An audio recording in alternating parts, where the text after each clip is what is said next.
You want a man to help you? No problem. One will clock in soon, by usermoonlover10792. This happened 16 years ago. When I was about 20 years old, I was a department manager in a big box hardware store. People said I acted 25, but I didn't even look 18. As a young female, I saw my fair amount of sexual discrimination, but the worst always came from women. This is the story of one such woman. I managed the paint department. I had 3 associates who worked for me. They loved me as a boss because I bought them a department radio, took the shifts they didn't want.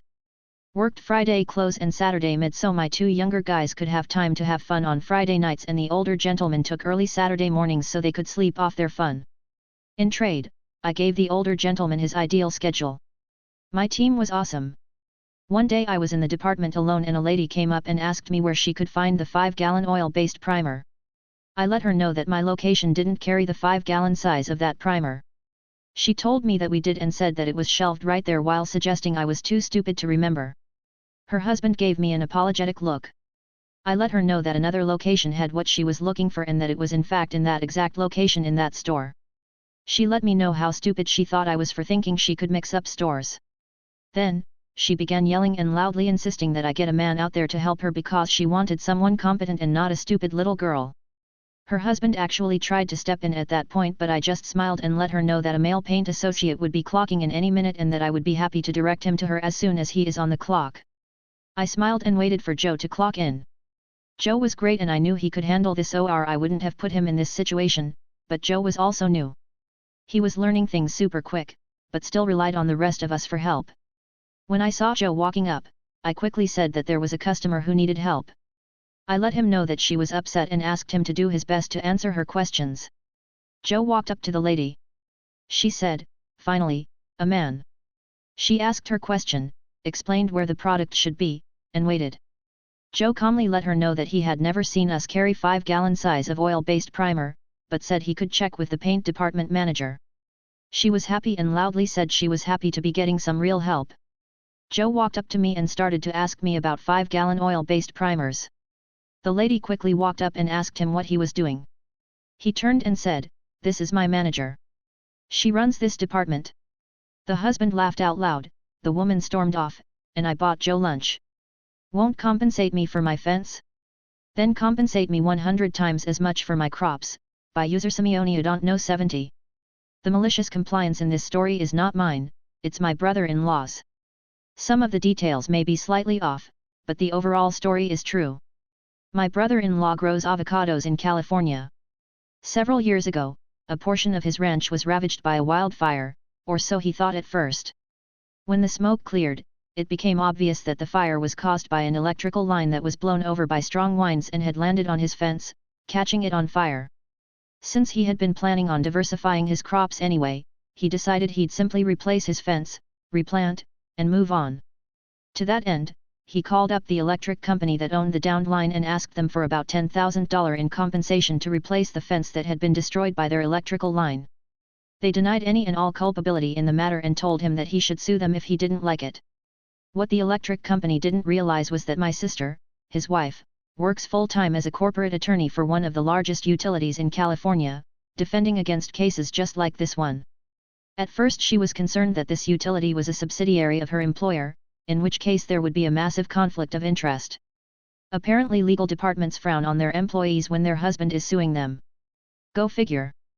Thankfully, after some investigation, she realized that the utility in question was completely independent of her employer, and at that point the gloves were off.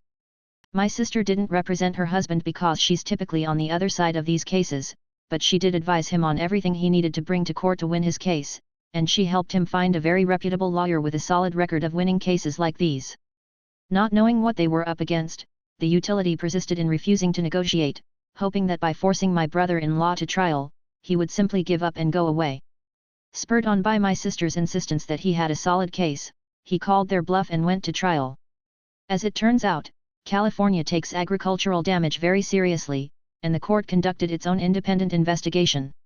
It estimated the total damages at around $335,000, which is over 33 times as much as my brother-in-law had asked for initially. Furthermore, there is a law in California that awards triple damages in cases where agriculture is impacted, so the utility that had been unwilling to negotiate over $10,000 was now on the hook for over $1 million in damages.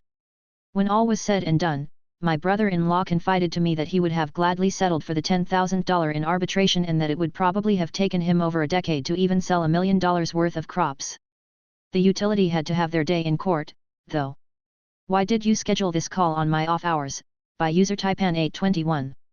Been reading other stories of virtual meeting shenanigans, thought I will add my own. Day off, attending a hazard reduction burn, so out in the bush with a fire truck, suited up and running around like a happy pyromaniac. I get a phone call from work, I answer and get told I must be present for a virtual meeting scheduled for 10 minutes time for a training on a system I already know, as I had been using it for the past 6 months at a venue. I remind them that it is my day off, and my manager speaks with the tone of "do it or you are fired." Alrighty then. First strike, manager is late to their own meeting. The meeting eventually starts and I have connected by my phone and Bluetooth earphones, my camera and mic are off because of the noise, the other firefighters are having a chuckle at my expense. Then my manager insists I turn my camera and mic on, otherwise they will mark me as absent. Alrighty then. I stand in a spot where the fire will roar up behind me, somewhat safely, and turn my phone camera and mic on. The rest of the firefighters go nuts with the radio chatter as the people in the virtual meeting see yours truly masked up, full ensemble with the noise of fire roaring up behind him, the sound of the pump and the panicking radio chatter. I then end the call.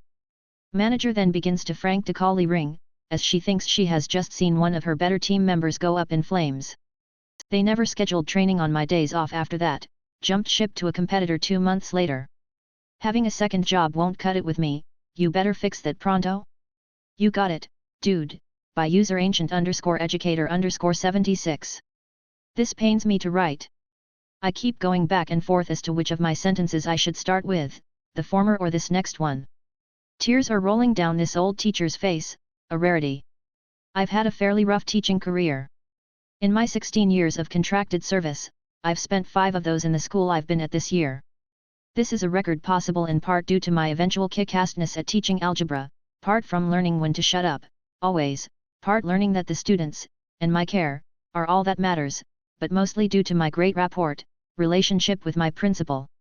He gets my quirkiness, knows I'm a great teacher so he doesn't need to tell me what he has to others, for the most part, and he's as hands-off as an amazing principal can be.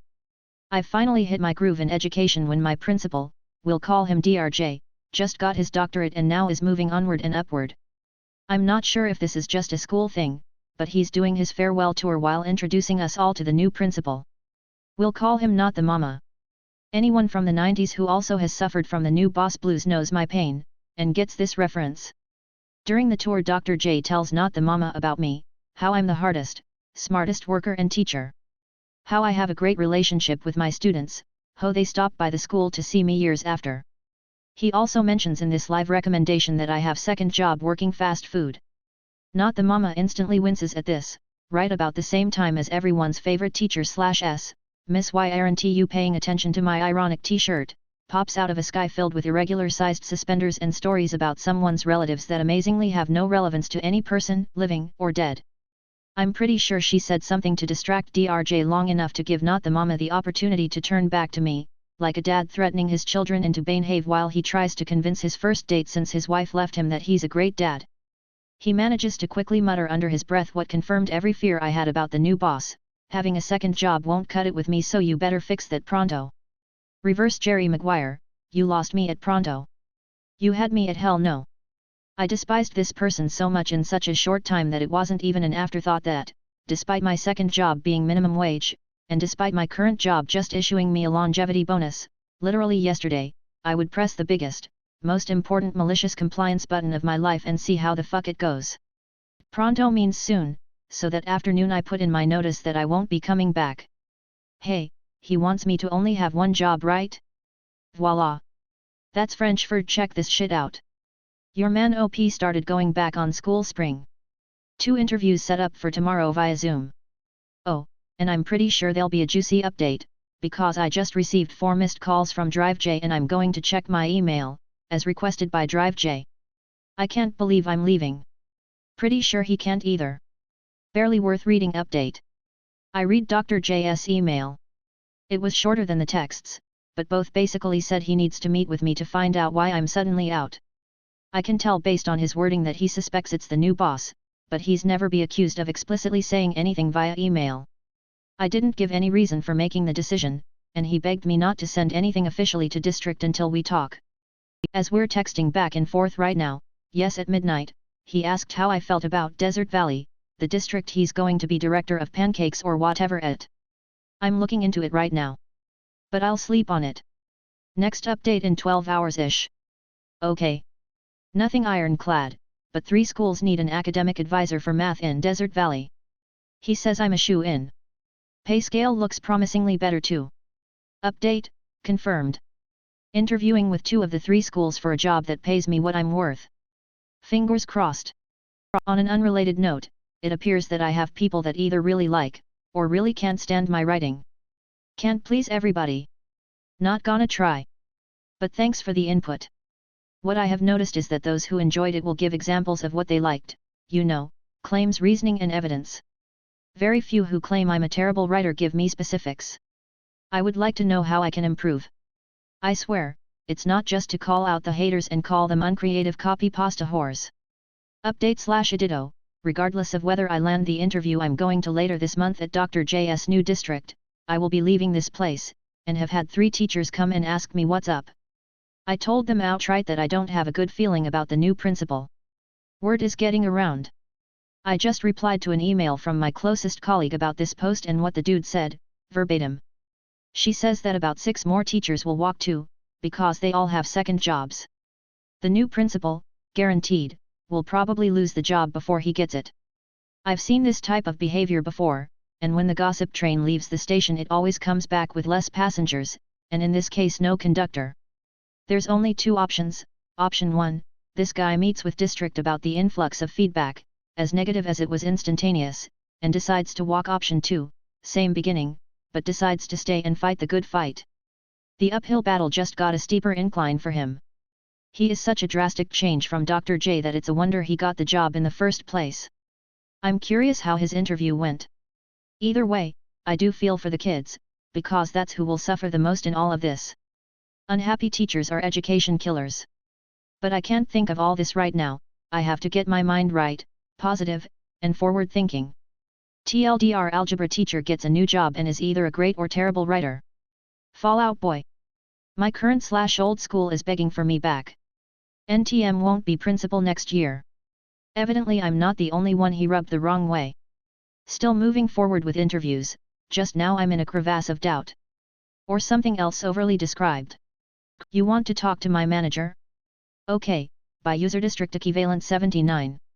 This happened about 13 years ago. I was a field service engineer for a national retail chain. Basically, I was the IT guy who drove around in a company vehicle, servicing the computer networks in the stores. The way the company was organized, there were corporate employees and then there were retail employees. Being a corporate employee, I received corporate stock as a small part of my salary. And my starting pay was 3 times the rate of any store manager. Because I was always putting out fires, I often found myself in the awkward position of dealing with store managers who honestly thought that they were the store owners, and that I was just the hired help. This was truly ironic, as I actually did own a very small piece of the corporation, whereas the average store manager did not. One day, I got orders to replace a server in a store not too far from my house. I worked out of my house, but kept parts in the truck, and also the back room of another store nearby. So I show up to the store where the server needed to be replaced. It was my second stop of 3 scheduled that day. I walk in the store wearing my very obvious corporate uniform and name tag with logo. The store owner, retail manager, instantly demands to know WTF I am doing in her store. I get this all the time, nothing new. I calmly explain that my boss wants me to upgrade one of the store servers, hardware replacement, and I even show her where it is that I will be working. I explain that it will take about an hour, and that the POS registers might go offline for about 5 minutes. She isn't happy, but she reluctantly allows me into the room where the server is and I start working. When I'm just about done, the POS registers go down as I am switching them to the new server, which is not fully hooked up yet. It was at this point where I realize I have forgotten to bring in a couple of cables that I need to finish hooking the new server into the store network. So I run out to the truck to get the required cables. I'm gone about 2 minutes. When I get back, the store manager is sitting at the table in front of the server, and she's got food spread out all over the table. The server is under the table. I tell the store manager I need to finish hooking up the server, gesturing under the table. The store manager tells me I'll have to come back in an hour, after her lunch break. I'm shocked into total silence. Then a cashier bursts into the room, panicked that the registers aren't working, and the checkout lines are getting backed up. I explain to the manager that I have to fix the server now, or the registers will not work. The manager tells me I should have thought of that before I started working in her lunch break area. I calmly tell the store manager that she'll have to take a break later, or find somewhere else to eat her lunch. She tells me I'm rude and incompetent and demands to speak to my manager, immediately. Okie dokie. I call up my manager using my corporate issue iPhone, and quickly explain the situation, and then walk into the server room to hand the iPhone to the store manager. While she's on the phone with my manager, I head out to the front of the store to explain, and apologize, that the registers are going to be down for a few more minutes. I can't hear exactly what the store manager is telling to my manager, but I can tell that it's a heated conversation and I clearly hear the word fired mentioned a few times. It's clear that the store owner, retail manager, wants me to be fired for daring to try to interrupt her lunch break. Unfortunately for her, my direct supervisor was about 5 to 6 levels above the retail district manager.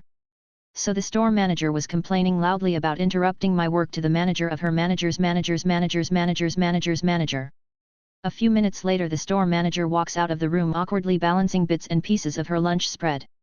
I immediately go back to work getting the new server up and running and rebooting the POS registers so that they will sync on the new server and cashiers can get back to work.